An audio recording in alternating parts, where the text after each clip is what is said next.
All it takes to mess up your fantasy week is one bad day.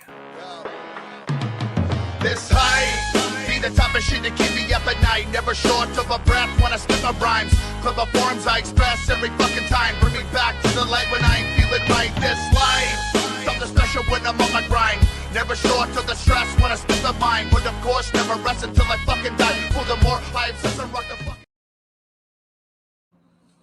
Yeah, we're getting right into it. We're skipping the Thursday game like usual because the advice just won't be actionable by the time this reaches the airwaves. So we're going to get into game reviews for fantasy, and then I'm also going to touch on some trade targets thanks to an article I wrote. So as always, just jump right in. Start off with the games. We got teams on bye week. Seahawks, Browns, Buccaneers, and Chargers are all on bye. So we'll be starting off with Jaguars and Bills.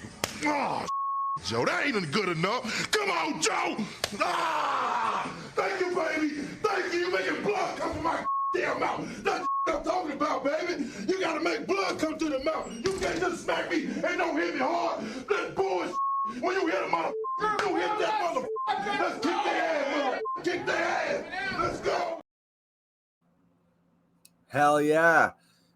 So Jaguars, Bills, I'm starting everyone basically in this one. Calvin Ridley, fire him up. I know it's been a bit of a struggle since week one, but I would still be playing him in this matchup because it could potentially be high scoring, even though it's the London game.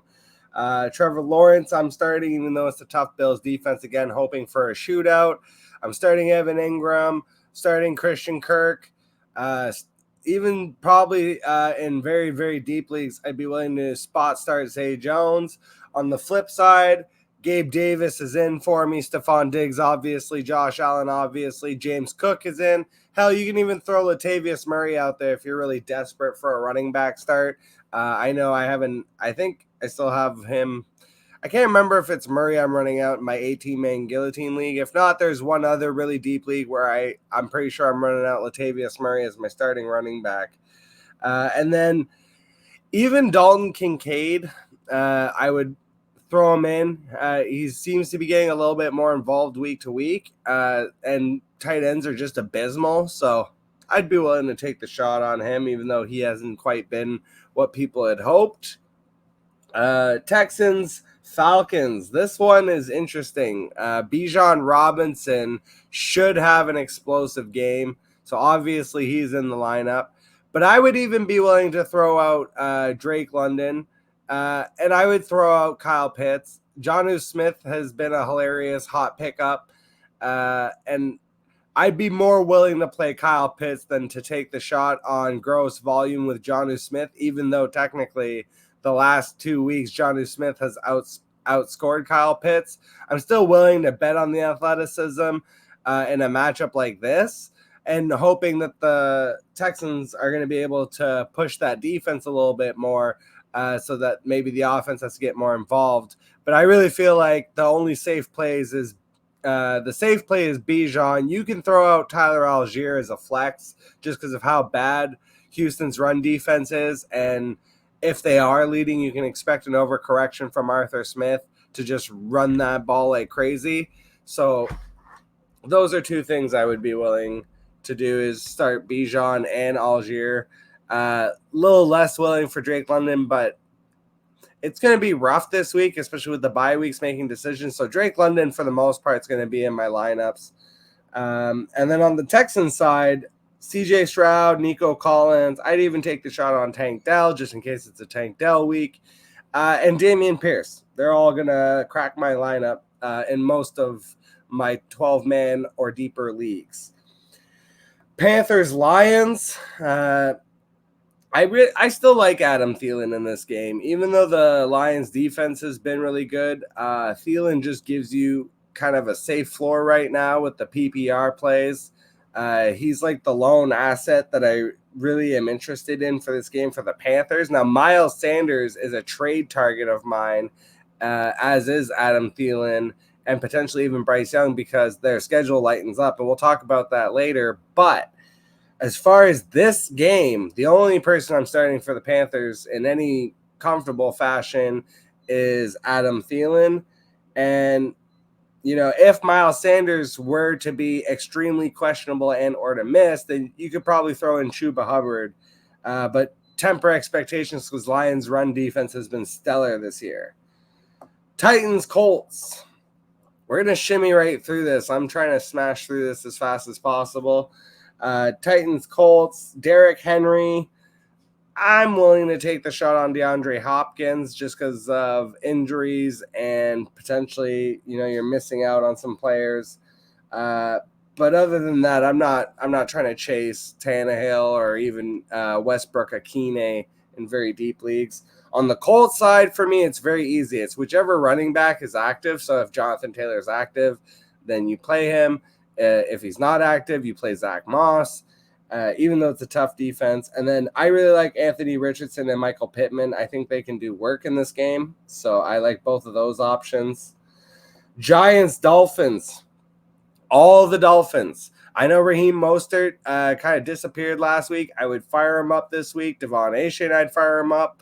Waddle and Tyreek are just you're putting them in every week. And I think this is a good game for Tua. Tua's kind of bounced back and forth between high-end and mid-tier games. This feels like a high-end game. And on the flip side, you can't really start a Giants wide receiver. You're never going to know who it is. I would take the shot on Waller. This feels like a game where hopefully he is more involved. Danny Dimes by hook and by crook. I would throw him in for this one. Miami defense doesn't scare me so much that I would be looking to pivot away from that matchup. So I think the Danny Dimes, I'm throwing him in, and Darren Waller. If Saquon plays, I'm playing him. If Matt Breida is in, though, I would consider him a really gross volume option. I had to use Matt Breida. I can't remember if it was last week or the week before. I think it was the week he had like 4 touches and fell into the end zone. I got really lucky that way. But I'd be willing to start him in a really bad pinch just because of how bad running backs are. This next matchup is like the worst of the worst. The Saints and Patriots, and the Saints will be a topic of discussion a little later. I honestly like Bill Belichick's going to take away the number one option, but I don't know who the number one option is right now. It's kind of split between Chris Olave and Michael Thomas. And honestly, with Derek Carr in there, I'm not enthused about either of them. If Jameis Winston takes over this team, then obviously the passing options get an upgrade. But the only person that feels kind of comfortable right now is Alvin Kamara based on the fact that he saw 13 checkdowns from Carr. And that's kind of my concern for Olave and Michael Thomas. They were getting by on gross volume. And if Alvin Kamara is usurping all that volume in checkdowns, that could really affect the downfield game. We really kind of need to see a Jameis Winston resurgence for this team to have any fantasy relevance, in my opinion. But you're kind of stuck starting Olave. You're starting Kamara. I would look to pivot away from Michael Thomas, but I understand if you don't have a better option and you're hoping that he takes advantage of tighter coverage, maybe on Olave. On the Patriots side, honestly, just run. The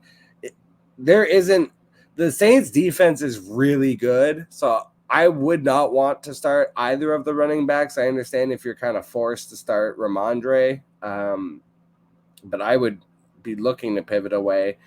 And I'm not interested in the passing options for this particular game, just because, again, the Saints defense. This doesn't feel like it's going to be a high-scoring game. Maybe it shocks and surprises, but this is definitely one that I'm trying to avoid. Ravens-Steelers. This is always like an interesting game. It's probably going to be Mitchell Trubisky under center for the Steelers. I'm not trying to start any of the Steelers. I get George Pickens being an option for me. I kind of would just rather avoid it. Ravens defense, plus the fact that it's Trubisky, yeah, maybe he's like a gross PPR floor play, but for the most part, I'm probably looking to avoid all the Steelers in this matchup. That includes Najee, that includes Jalen Warren, that includes Pickens. Freiermuth, I think, is probably out. Definitely not trying to play Trubisky in any shape or form. Lamar and Mark Andrews are for sure in your lineup, but I also really like Zay Flowers in this matchup. Cornerbacks for the Steelers can definitely be had, and Zay Flowers is the type of receiver that will do damage against them. Even though Odell and Rashad Bateman could be back for this game, this is Zay Flowers' wide receiver room. He's the number one there. So I'm comfortable starting Zay Flowers. And that's it. Bengals, Cardinals. Man, the Bengals have just been atrocious. Like, everyone assumes this is the slam dunk in fantasy. This is slam dunk, Ben. Sure. Yeah? Okay. Are you guys ready? Am I- I'm okay. Don't worry. Does that always happen? And then meanwhile, on the other side of the ball, you got superstar explosives Jonathan Gannon. Shots, explosives. I honestly thought the Cardinals were going to be a joke this year, but he's surprised me with how well they've been coached. So you're starting James Conner, you're starting Hollywood Brown. You can even start Josh Dobbs in a pinch if you're looking just for a weekly spot start for Justin Herbert, for example. I'm fine throwing Dobbs out there. And Bengals, on the other hand, everyone lamented and called me stupid for trading Josh Allen and Drake London. I traded Joe Burrow and Jamar Chase away. I got back Josh Allen, Drake London. And everyone called me stupid. I don't look so stupid now, do I? Full redraft, free league, no consequences through 1 week. Josh Allen has more points than Joe Burrow has on the season. He does not look right. In redraft, now Chase is, you could probably get more for Chase, but I was really looking to upgrade my quarterback, and I don't think that I would have been able to do that if not for including Chase in that deal. So sometimes you just gotta be very risky. And again, that's not a trade. 100 people could have asked me, should I make this trade? And I would say no. But when it's me playing, like, I'm a little more of a risk taker, so I'm less adverse to making a stupid decision like that for one of my own teams and one of my own leagues. But, you know, again, giving advice to people, it's like definitely not something that I would ever recommend. But all I said was all that has to happen is Burrow continues to either he ends up missing time, or if he just continues to struggle, then I win this trade because, again, it's full redraft, it's free, there's no consequences, and I'm trying to just avoid like another 3-game slide, because then I'm basically out of the playoffs. Like right now, my team still has a chance because I made that trade. So for this game, though, I mean, you're kind of stuck. I would sit Burrow if I had a comfortable backup option. And when I say a comfortable backup option this week, I mean, if you had managed to get Jordan Love, for example, as your backup quarterback, 100% I would be starting Jordan Love above him. Purdy-licious, Brock Purdy, maybe, even though it's Cowboys defense. It feels like that could maybe turn into a bit more of a higher scoring game. Russell Wilson. I don't know if I'm ballsy enough to play Zach Wilson over Joe Burrow, but honestly, that might end up being the right decision, and that's crazy. Danny Dimes. If you could somehow, if the person who has Danny Dimes, go check and see if they have 2 quarterbacks, and if this is a single quarterback league, maybe throw out a very low offer on Danny Dimes just to get a spot start in place of Burrow. Stroud was another one. If you got him off waivers, I would be starting him over Burrow right now. I mean, both the quarterbacks tonight, Fields and Howell, probably should be started over Burrow. I understand if you can't bring yourself to do that. So, yeah, it's rough. It's rough. For me, I'm starting Jamar Chase still because you have to. Joe Mixon, I like as an option. But Burrow, I'm trying to pivot away from because it just feels like the ceiling isn't there right now and the floor looks abysmal. And on the Cardinal side, I think I already said it. We already were here. James Conner, Marquise Brown, and Dobbs you can throw in for like if you're really in a bad pinch for quarterback. Moving on, Eagles, Rams. Man, we're like blowing through this. We're already, 5 games left? Perfect. Eagles, Rams, start everybody. I don't care if Cooper Kupp is back or not. I'm starting Puka Nacua. You can even probably start Tutu Atwell. As good as the front seven is for the Eagles, the defensive backs can definitely be had.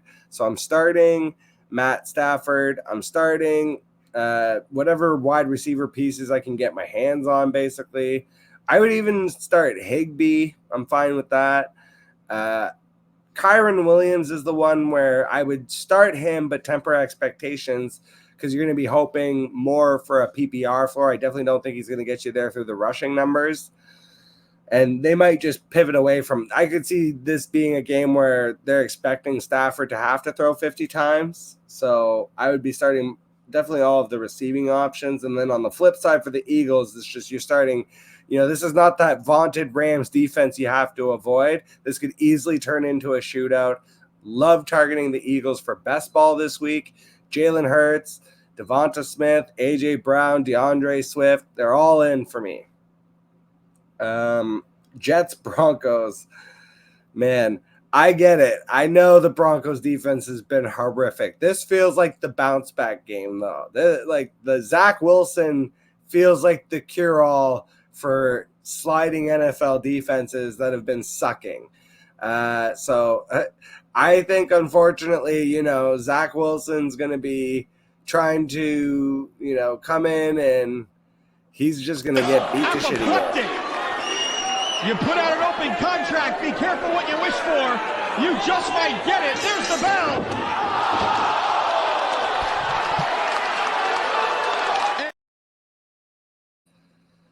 So I would tentatively start Breece Hall, not expecting him to be Raheem Mostert or Devon Achane. I would still start him. I would start Garrett Wilson, and I would pivot away from everybody else. And honestly, we'll talk about it later too. I would be trying to sell those assets even before this game because I feel like the perceived potential of the outcome of the game is greater than what could actually happen in that game. And if that happens, then good luck.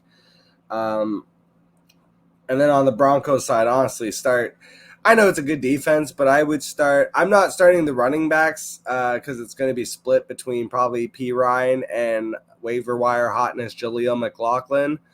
I think I would start Sutton. I would start Mims for the pot shot. I would even start Judy, Mr. Doug Jerry Judy. I would start him. And I would start Russ. I would start Russ here. Though this could end up a really gross, low-scoring matchup. I would start Russ, but it would have to be like, you're giving me 2 gross options, and he's kind of like the less – like I would start Jordan Love comfortably over Russ, I feel like.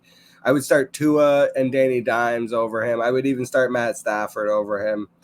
So there are other options that I would be more comfortable with, but I would also understand wanting to get away from it. Potentially this next game, even though they're 1-3, could end up being the game of the week. I think that's what a lot of people are hoping anyways. Chiefs at Vikings. The fact that it's at the Vikings definitely helps. It's an afternoon game, so it's not an island game, not prime time. So we could see some fireworks here between Kirk Cousins and Patrick Mahomes. I think that's what people are hoping for. So I'm starting Mahomes, obviously. Kelsey, obviously. This feels like more of a Jerick McKinnon game. It's too hard to go away from Pacheco after last week, so I would still start Pacheco, but maybe just know in the back of my mind that it may not turn into what it was last week, and this could flip to more of a Jerick McKinnon game. So I'd be willing to throw him in the flex, especially if you're in like dire straits and you're having to decide between a Jerick McKinnon and, Jaleel McLaughlin or Samaje Perine, or you're deciding between earlier I mentioned Latavius Murray and McKinnon. I would go McKinnon there. And I would even go with Rashee Rice because I feel like he is emerging a little bit as like the volume PPR guy. And that's the one thing that I will trust on the Kansas City wide receiver Chiefs room. Juju kind of had that role. If Rashee Rice can cement himself as the true secondary option where he's seeing legitimately 5 to 6 catches a game with touchdown upside, then I'm willing to throw him in my flex, especially in higher scoring matchups like this. On the Vikings side, it's Kirk Cousins, Hawkinson, Justin Jefferson are all full go, obviously. I would throw Jordan Addison even because it feels like Justin Jefferson's going to get a lot of attention. KJ Osborne could even be worth a spot start. I know Chiefs defense is pretty good, but it feels like a secondary option is going to have an explosive game. I'm hoping, and I think most of the fantasy community is hoping that it's Jordan Addison. I could see it being KJ Osborne, though.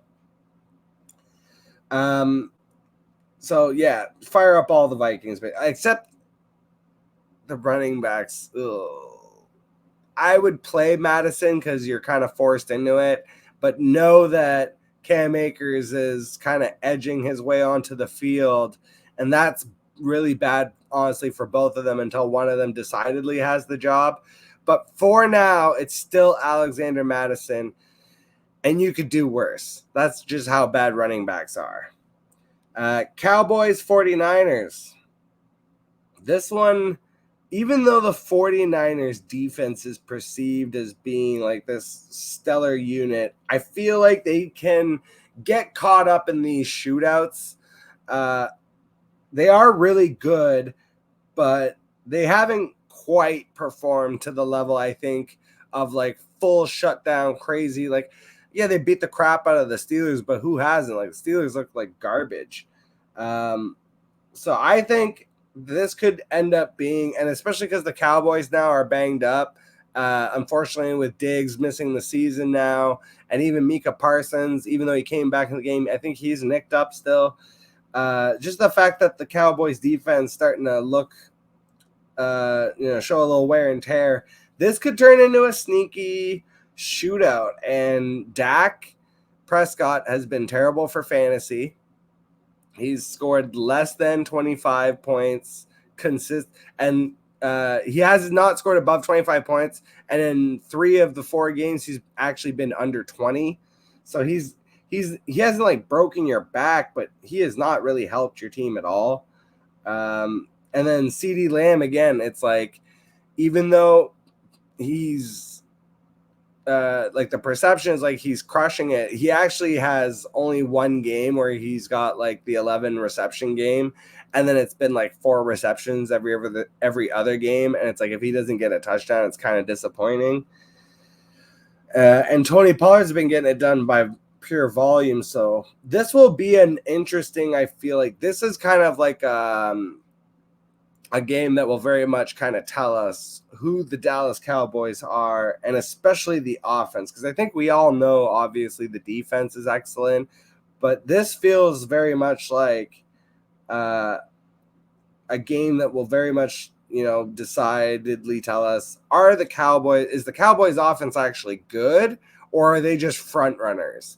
And if that's the case, then I would definitely be looking to sell on Dak and CeeDee Lamb specifically. I would still hold Pollard because running backs are so bad, and if they are front running, then that's good for him. But Dak and CeeDee aren't going to have the same ceiling. But we got one more game to talk about, and then I'm going to jump into some trade targets, and I'm going to end this early with some special announcements. So the last game here on the docket, Packers Raiders. This one I'm firing up all of my Packers. So I'm starting Jordan Love. I'm starting Christian Watson. I'm starting Romeo Doubs. Assuming he's healthy and available, I'm starting Aaron Jones, even though he was on the snap count and didn't do anything last week. A.J. Dillon is the one where I think you should have learned the lesson by now. But watch this be the game that he explodes. But I'm not really counting on that, so I wouldn't start him. And then on the Raiders side, Devontae Adams, as long as he's healthy, this is the revenge game against the Packers, so he's definitely in. Josh Jacobs is in. Whether it's Jimmy G or O'Connell, I don't know that I would want to start the quarterback necessarily, because it feels like even if Devontae Adams has like a monster like 7 for 145 in one game, but nobody else does anything, it's like the quarterback, I don't see the ceiling for either Jimmy G or Aiden O'Connell to have like 303, for example. Or even like I feel like it might be a struggle for them to get 202. We'll see. So theoretically, I would be looking to pivot away from any of the non-superstar players on this team. Jacoby Myers, if he's healthy, you can maybe throw him in and hope that like he sees a lot of secondary work while Devontae's, beefing it with Jairi Alexander. But for the most part, I'm trying to just probably play Devontae and Josh Jacobs, and that's it. And speaking of that's it, we are officially done with the game previews. That's probably the fastest I've ever done it. And we'll get right into a little trade segment. Give you number 2 picks. No. No, I want my picks back, all of them. I want all 3 years of this team's future back. That's not fair. Well, you want to cry about it, Tom, or you want to make a little magic before the clock runs out on both of us? Oh, yeah, trade talks. All right. So we're going to start with, and I wrote an article, shout out to fantasyfootballadvice.network. All my articles you can find exclusively there.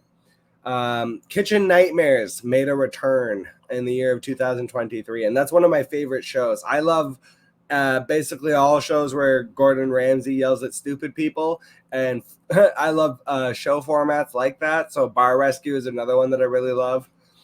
And I've always kind of like compared NFL offenses to Kitchen Nightmares. Like you always have like the disruptive and like border clinically insane owner lurking in the background. It's like a team of managers with like no systems in place, and they're just like running a shit show with like chickens with their head cut off. And you just have this gang of like failing and beleaguered employees, and they're just like taking the brunt of the blame when they really like have, no control, no say. They're just like running what they're told. Basically, that's Pittsburgh Steelers offense right now with Matt fucking Can at the helm. The man's just never seen an I formation that he liked. So, like, at this point, I've completely given up on Najee Harris, and so should you. I would trade him for a fucking meat pie at this point. Like, honestly, you probably just have to hold him until he has maybe a game or two, a couple games that are actually decent. But like, I was looking to maybe pivot him into Brian Robinson, and that felt difficult, which is gross. But like, honestly, I don't think you could trade him for Raheem Mostert right now, and that's how bad it is. Derrick Henry, if he hadn't been coming off the good game, that would have been a target of mine.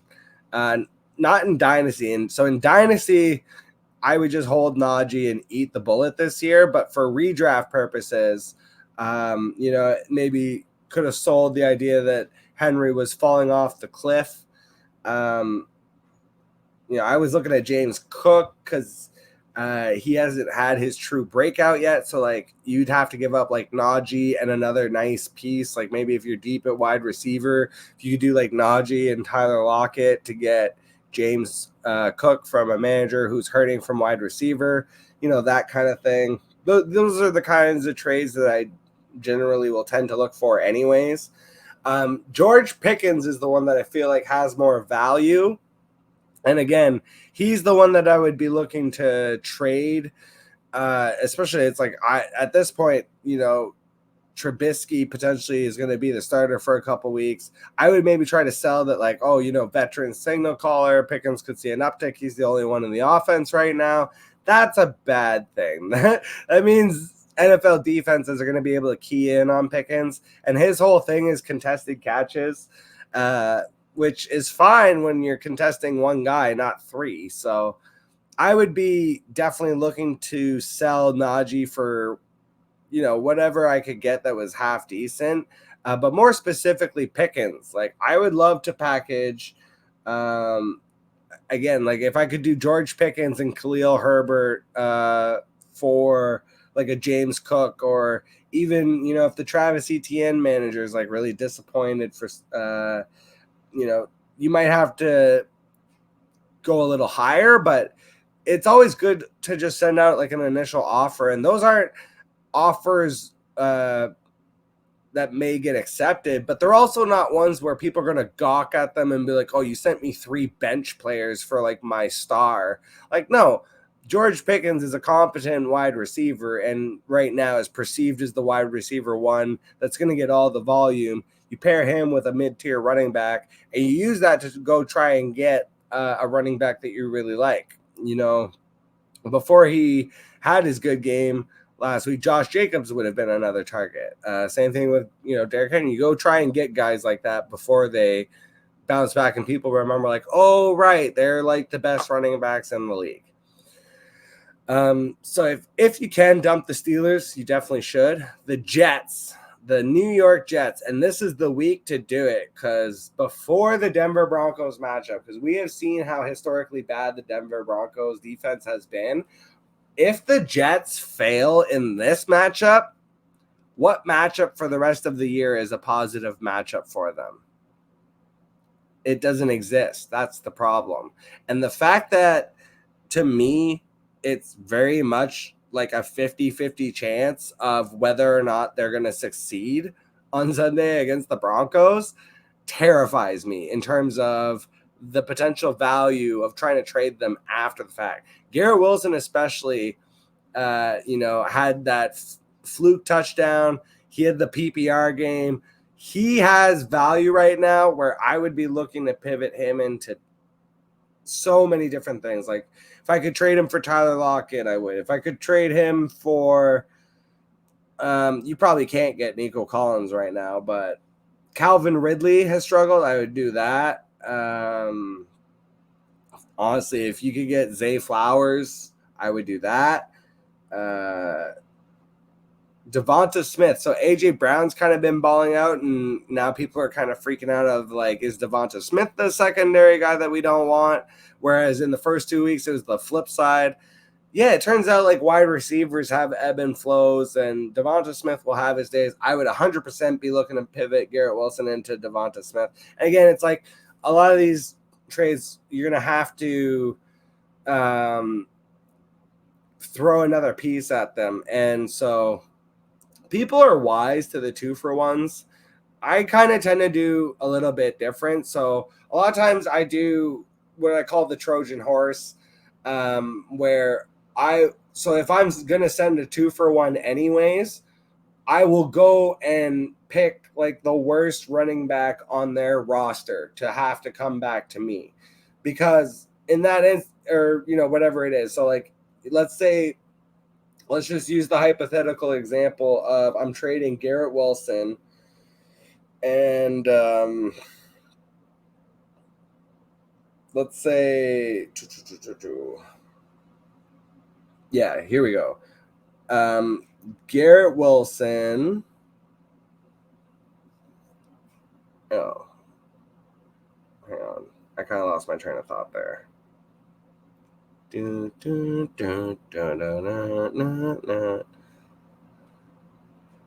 Oh, yeah. Khalil Herbert. That's who it was. The Bears. So if I was trading, for example, Garrett Wilson and Khalil Herbert for James Cook, I might throw in like their worst bench scrub wide receiver, and that way they're going to be like, well, why does he want this scrub? And it's like, then I can kind of explain it in two ways. One, they don't have to drop a player, so it doesn't the perceived value of them having to not only accept the trade but then pick up player themselves that they have to drop. I'll pick the wide receiver I think they would drop. So, for example, like I see Khalif Raymond on the end of the bench there because they were stashing him, and now Jamison Williams is back. I will throw Khalif Raymond into the trade so that it's 2 for 2, and I can say to them, well, look, I get the upgrade on the running back, but you get the upgrade on the wide receiver. And it seems like a fair trade that way, when in reality, I never gave a shit about the other part of the trade. It's like, in my head, I'm like, I'm targeting James Cook. I'm trading 2 pieces to get James Cook. I'm going to drop that other person that I threw in. It doesn't matter if it was Khalif Raymond or some other Jamoke.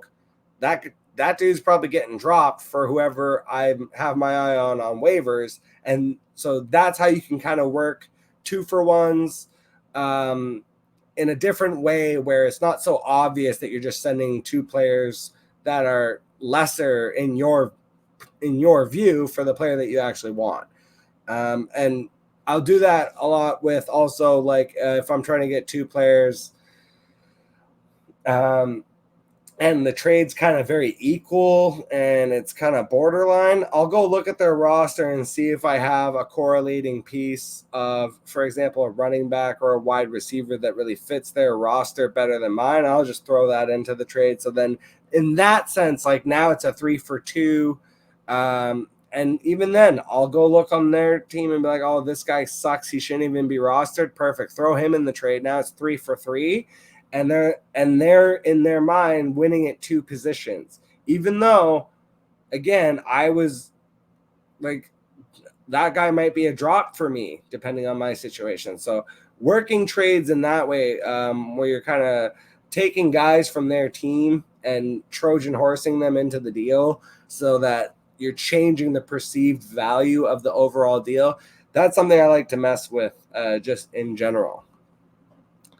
Let's see here. The Giants. That was the other one, the Giants. Oh, my God. The Giants have been so bad. I feel like, though, Daniel Jones and Darren Waller, you can still probably trade them. You can't do much right now, but if they have a good game against Miami, I would definitely be looking to sell, especially Darren Waller, because of how bad tight ends are. I think you can still get something for him. But the one that I'd really be looking to shop is Saquon Barkley, especially now in Dynasty, it's whatever. But for redraft purposes, 100% I'm trying to sell Saquon, because even if he does come back fully healthy from this weird day-to-day ankle sprain that's definitely not a high ankle sprain, that definitely probably is a high ankle sprain, like, he just may not be a consistent asset for the rest of the year. And so if you can pivot out of it early enough now to, and also kind of almost like tank a winning team, like go to a team that is 4-0 and is feeling, very high and mighty, and offer them a trade, Saquon Barkley for a Brian Robinson kind of deal. And they might be thinking, ooh, I'm winning this one. I've got so-and-so and at running back, and I'm deep and da-da-da.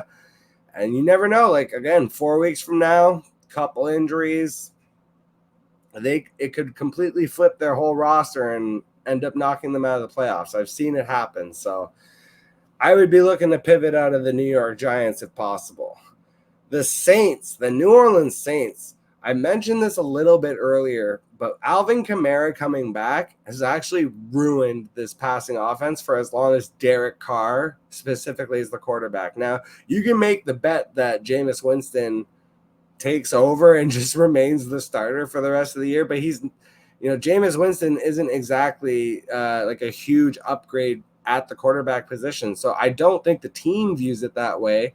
And barring, a major injury to Carr, I think we're kind of stuck with him for this season. And if that's the case, the fact that he's going to check it down to Alvin Kamara anywhere from 6 to 12 times a game, which is very legitimate, that's going to usurp volume from Olave and Michael Thomas. Neither of those guys has a touchdown on the year. So you're not looking at touchdown upside.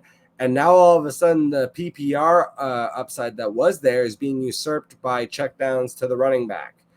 If this trend continues, they're not going to have not even just that they're not going to have value necessarily in terms of being able to trade them at a later point. But what's worse is that you're not going to sit Olave. He's going to tank your weekly lineup basically. And if he continues to be uninvolved like we saw last week. So him and Michael Thomas, they both scare the bejesus out of me with the combination of Derek Carr under center and Alvin Kamara, again, usurping 12 to 15 targets out of the backfield. And, he's turning those into catches. He had 13 catches last week. Those 13 catches previously would have been split between Olave and Michael Thomas. And in fact, that's kind of like all of, where we saw Olave's value coming from. And Chris Olave in Dynasty is obviously a hole, but for redraft purposes, I feel like this season could really be a struggle. The offense just looks stale and kind of terrible. I don't foresee them being in a bunch of shootouts at any point. And yeah, I would be looking to pivot away from Chris Olave because also his name value still right now, I feel like you can get a lot for him. Like you could pivot Chris Olave into probably, like still close to a wide receiver 1. I don't know if you're getting to like a Justin Jefferson level, but like, and I'm going to talk about it on the next part, but like maybe CD Lamb, Jamar Chase is struggling right now. I could see maybe Olave and a piece for Jamar Chase in a full redraft league. So you got to definitely go do a little bit of exploring there, but I would be looking to pivot out of the Saints. I mean, Alvin Kamara, again, the running backs are the ones that I'm kind of just holding on to because of how bad running backs are across fantasy right now. But I'm focusing in on those wide receivers while they still have value, and I'm trying to pivot them away. Like if I could do Olave for Jalen Waddle, who hasn't had any really crazy games in that Dolphins offense, I'd be looking to do something like that. And this last one is the Dallas Cowboys. And, I've been sort of half wrong about the Cowboys all year. It's been a really weird season. I'm going to pull up the stats on Dak specifically because he's the one that I was right about, but for the wrong reasons. So I really just, when I'm was in the preseason and listening to McCarthy and Schottenheimer and what they wanted to do for this offense and everything, I just found it to be really uninspiring. So I just was looking at Dak specifically. So week 1, this is a 6-point touchdown lead, I'm pretty sure. Week 1, he had 13 of 24 for 143 and no touchdowns. So he had under 10 points. Week 2, this was his best week against the Jets. He goes for 255 and 2 touchdowns. That's it. Just under 25 points. The last 2 weeks, he has 249 yards and 261 yards and 1 touchdown in each game. He has virtually no rushing upside right now. And the schedule over the next 4 weeks, at San Francisco this week, and then at the Chargers, that's a little better, but then bye week, and then home against the Rams, and then at Philly. So it's this schedule potentially over the next 5 weeks could really hurt you in terms of fantasy football. Now, real life football, Dak's been a solid quarterback in the New England game, 28 of 34. Against the Jets, he was 31 of 38. Even against the Cardinals when they lost, 25 of 40. So he's completing it well enough. But man, it's it's actually been really rough for fantasy. And the perceived value of Dak Prescott is a lot greater than what his actual fantasy output has been. And it's kind of the same thing when you pull up CeeDee Lamb's numbers. You look at CeeDee Lamb, the first week, 4 for 77. And then he goes crazy with the 11 for 143 game. But then the last 2 weeks, again, 4 for 53, 4 for 36, but he saved you with the touchdown. So it's like in 3 of the 4 games, he's only had 4 receptions. But he's perceived as being like, you could potentially flip CeeDee Lamb and like another really decent piece for a the Justin Jefferson owner and redraft probably not going to do that, but they would have to at least consider it. You know what I mean? Like, if the fact that you're even giving them cause for pause, like if I was the Justin Jefferson owner in a full redraft league in Dynasty, forget about it. But again, full redraft, you send me, and let's say I'm also hurting at running back. Let's just say those 2 things happen to be true. I am both the Justin Jefferson owner and I am hurting at running back. You send me a trade of like CeeDee Lamb and James Conner for Justin Jefferson, I might not accept, but damn, I'm going to think long and hard about it. And that's kind of where you need to just start getting into the trade areas. Is I send out 100 trades. I literally have 15 fucking trades pending right now, and not a damn person has answered me.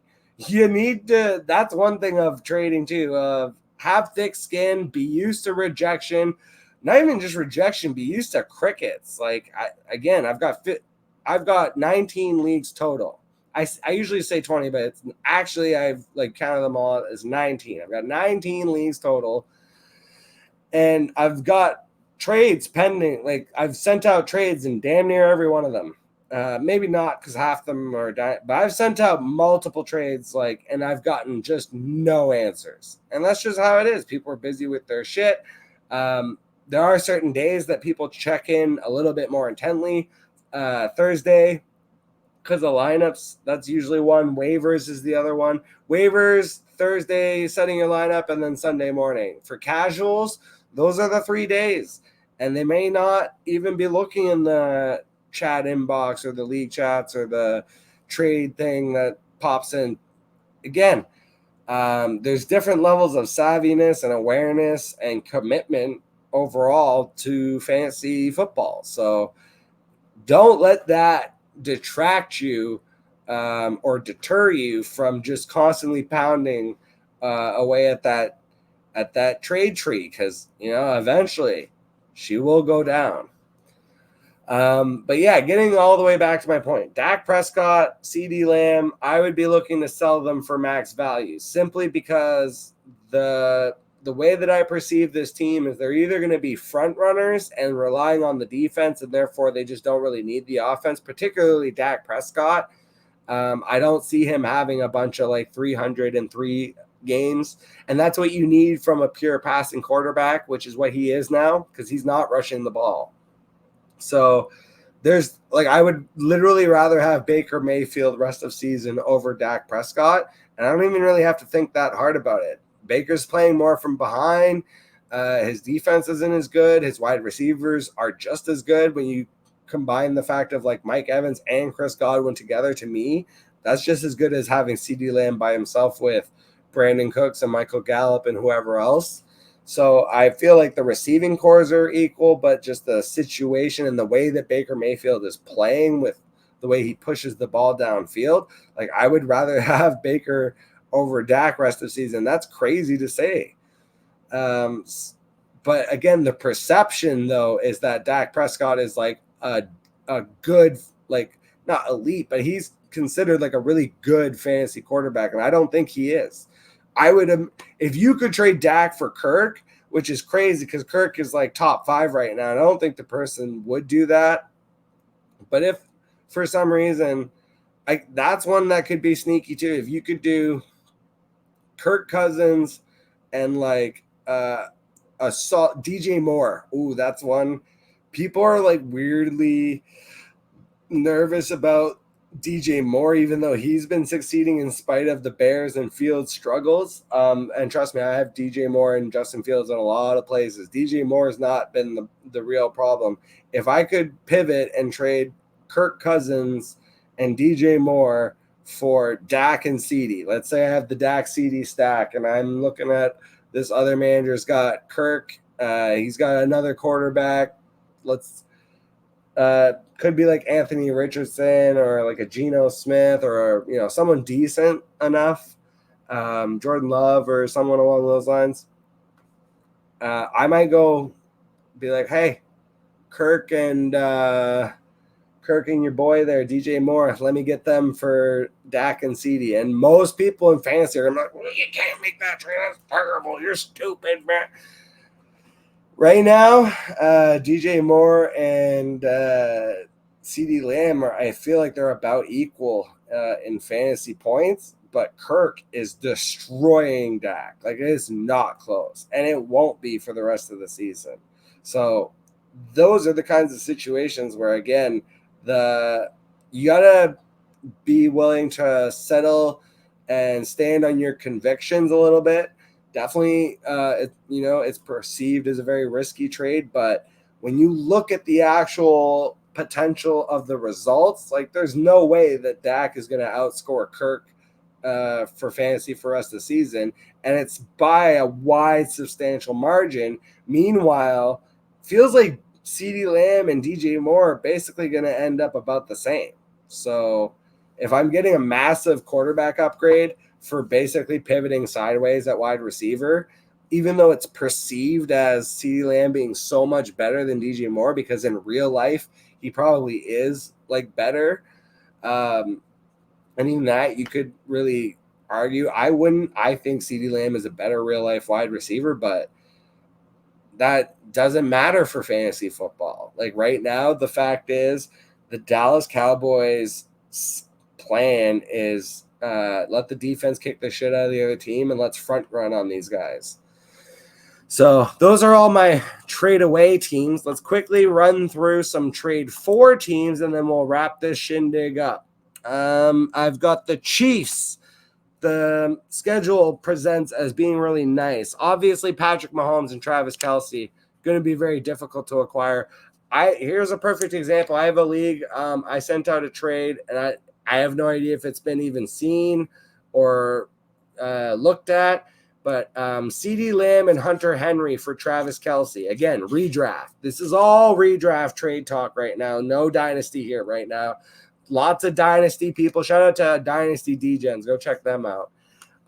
There's like a million more, but I got love for Fantasy Blue Chip for making me start Devon A-Shane. So the Chiefs, Travis Kelce, I sent out a trade of CeeDee Lamb and Hunter Henry to get Travis Kelce. So I could see where the other managers may be like, oh, the fucking Taylor Swift distraction, and he hasn't been quite as dominant as I thought he would be, and CeeDee Lamb is like pretty much a wide receiver one. Let me do that. And I would much rather have Travis Kelce rest of the season, let me tell you. Especially you look at the schedule. Minnesota, Denver, Chargers, at Denver, Miami. That's the next 5 games. That's crazy. So, again, if you could pivot Dak and a piece into Patrick Mahomes somehow, 100% would do that. I don't think the other owner would do that, but if you could somehow pull that off, I would do that. And the other one that I would really be trying to target is Rashee Rice and Jerick McKinnon. Feels like you could get them kind of more on the cheap. And these all present as high-scoring matchups where it feels like they'll be passing a little bit more. So I like the potential volume PPR play that Rashee Rice presents as he continues to develop in the offense. And McKinnon having more of the pass-catching volume out of the backfield and that potential upside. If I'm really hurting at running back, he's definitely going to be a target of mine. Green Bay, I'm looking to acquire Jordan Love, Christian Watson, Romeo Doubs. I'm looking to try and buy Aaron Jones coming off the injury. A.J. Dillon, I mean, you should have learned the lesson by now, so I'm probably avoiding that. But the rest of those guys, with Vegas. And then after the bye week, they're going to have Denver, Minnesota, and the Rams. So those all present as good matchups. The Rams themselves also, they have Philly. And then who the hell is this? My pen like fucked up when I was writing this down. I can't even tell who that is, but it doesn't matter. Philly, and then somebody else, and then Pittsburgh, and then, oh my God. Yeah, this one went crazy on me. Okay, sorry. Let's go to the tape. Here we go. Oh, that's what it was. So Philadelphia, these are all home games too. 3 home games in a row. Philadelphia, Arizona, Pittsburgh, and then 2 road games, Dallas and Green Bay. But then even coming out of the bye week, they get Seattle and Arizona. So I would be looking to acquire. I think this is the week where go buy Puka Nacua. It feels like with Cooper Kupp potentially coming back, that people are like, oh, Puka's done now. Like his value is usurped. I don't think so. He feels I'm trusting Matt Harmon. I'm going with him. He says that Puka fills more of the Robert Woods role, and they throw the ball like crazy. Like Matt Stafford's legitimately throwing the ball 30 to 50 times a game, even with Kyron Williams there, who's like the only show in town really in the ground on the ground right now. So they're just throwing it a ton, like a ton. So I would definitely be looking to acquire Puka Nacua. I would even be looking to get Stafford, making some low-end offers on Stafford in single quarterback leagues where, maybe if I have Justin Fields or if I have Herbert who's on bye, I might be looking to get Stafford. And Superflex definitely too, I would be looking to grab him. And then Washington, the Commanders, they have a nice schedule coming up. Chicago, Atlanta, the Giants, and then they also will have at Seattle and then the Giants again. So Washington, the Manders. I don't know if I'm really trying to buy Sam Howell, but specifically Brian Robinson, Terry McLaurin, and even Jahan Dotson hasn't quite had the fantasy breakout. You could throw in maybe like a low offer on him. And the last one here, Carolina. This week is going to be probably a struggle against Detroit, but then they have Miami, the bye week, Houston, Indy, and Chicago. So I think if Miles Sanders struggles this week, wait till he's on the bye week and then maybe try and make some lower end offers for him. And then same thing with Adam Thielen. Obviously, being a veteran, I don't expect him to be like producing at the rate that he has for the rest of the season. But he's still going to have a PPR for it, feels like, for as long as he's healthy and on the field. So I would be looking to acquire him, especially in a situation where it's like, again, going back to that example of like Dak and CD, if I was doing Dak and CD to get, I feel like Josh Allen is too expensive. Let's say like Tua or Lamar or, one of these like borderline elite quarterbacks that are just under like a Mahomes, Josh Allen type, or, and Jalen Hurts in terms of fantasy. Again, I'm not arguing real life football here. I would be willing to like eat Adam Thielen in return on that deal too. So again, if it was like Lamar and Adam Thielen for Dak and CD, 100% I would do that. That's about it for me. So a couple announcements. I'm going to be doing my usual Sunday live stream. That I'm going to be doing early in the morning again, though, just like I did last time. Last week, if you joined in for the London games, I did 8:30 to 9:30, and just in general for my schedule that worked out really well. I'm going to be pre-recording 8 different shows. They're not all coming out like on in 8 days, but I'm going to be pre-recording them because next week on October 13th, I am getting married in Sault Ste. Marie. which is where I'm from. So I will be on hiatus next week. I will be off. However, all my shit's going to be pre-recorded, and I'll be able to just like put it out on my phone basically. So, you know, I won't leave you high and dry for the week. The only show that's going to be on hiatus next week is the Sunday live stream, because I will be in a car driving back in between Ontario and Quebec. So I will not be available for that. But rolling back into the Monday after I get married, I'm going to be right back on normal schedule. So Monday Mayhem will get done like usual, and it'll be like nothing ever happened. So just to give a heads up, this weekend there will be, but next weekend there will be no Sunday live stream as I take a hiatus. Yes, thank you for the congratulations. I certainly appreciate it. Shout out to you, the listener. Man, I only started this a couple months ago, and it's a small, but it's a loyal following, and I appreciate every single one of yous. So thank you so much for joining me. And like always, I will catch you all on the flip side.